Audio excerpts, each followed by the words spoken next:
Hey, what's up, everyone? So, by now, many of you have seen online that Respawn is reportedly working on a new Star Wars Jedi game. You can see that here in this article. Respawn starts development of its next Star Wars Jedi game. And this was from basically a job listing that Respawn Entertainment listed about how they need someone to help create them an incredible new Star Wars game. But what I want to talk about in this video is when I think the game is going to come out and what the game I think is going to be focused on and what time frame it's going to be. So let's begin. All right, so first things first, regarding release date. So Jedi Fallen Order released all the way back in November of 2019, and then Jedi Survivor then released April 28th, 2023, which now looking at that, that's not really that long. That's about 3.5 years, a little bit under that, if anything. So being that, AAA games take a long time to develop, I'm going to be on a little bit more of the conservative side and say it's going to take about 4 years. So I would expect an early 2027 release date, but it could come a little earlier. It could come later than that. I wouldn't mind if it comes later if it means we're going to be getting a good game. So yeah, I expect maybe around a 2027 release date. Now, as far as the actual gameplay and what the story of what might be going on, the Star Wars Jedi games follow a general trend. So Order 66, Palpatine's Purge of the Jedi, takes place in 19 BBY, and the first game, Jedi Fallen Order, takes place in 14 BBY, which is 5 years now after this order where Cal Kestis sees his master, Daro Tapal, who dies at the hands of the clones executing Order 66 and gives Cal Kestis his lightsaber and to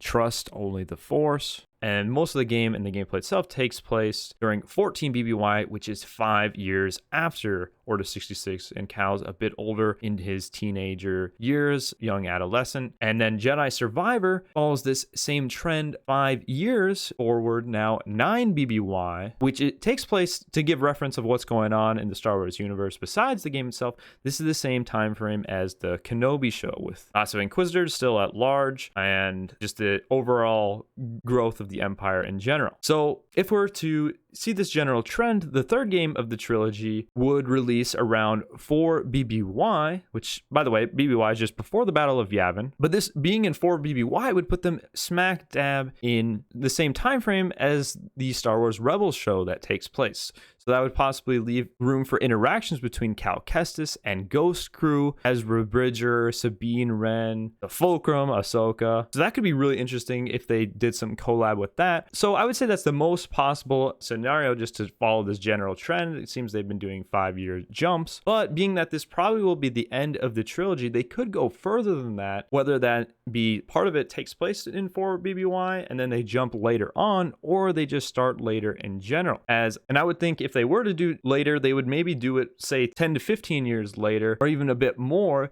to take place during the Mandoverse era, as a lot of those bigger projects like Dave Filoni's movie will be out around this time. So we could see some more interactions between some of our favorite Mandoverse characters, in whether that be Ahsoka or Din Djarin and Bo-Katan and whatnot. But I'm going to predict that most of the game is going to follow the same trend to be about 5 years later in 4 BBY. And that still gives a lot of room for a lot of new things, such as Cal Kestis and Merrin expanding upon the hidden path, which essentially at the end of the game, they start to save Force sensitives and others from the Empire to raise them on Tanalorr. So we might see some expansion between that. And beyond that, at the end of the game, we see Cal Kestis and Merrin officially get together and they adopt Bode's kid, Kata. So she'll have grown a bit more and be maybe a similar age to Cal in the first Jedi Fallen Order age, so a bit ambitious or whatever. And it's totally possible now, being 5 years and seeing the romance between Cal and Merrin, Calmer Forever, that they have a kid of their own that, has both Force abilities and Night Sister powers. So I'm not entirely sure how that would work, but it would be interesting to follow that anyway, as obviously the romance is there.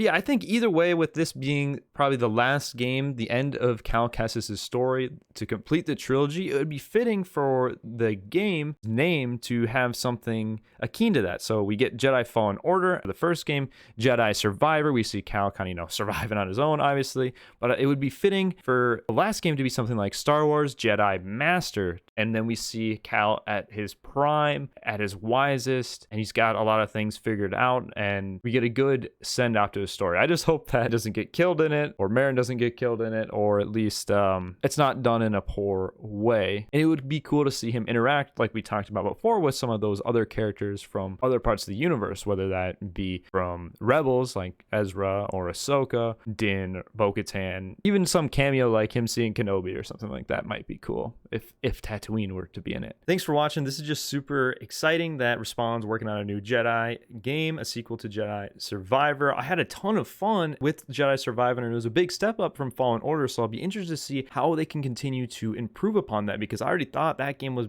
a 9 out of 10, close to perfect.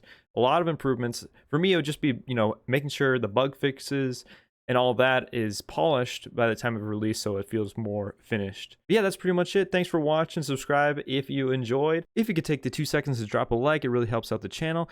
And yeah, I'll see you guys in the next video.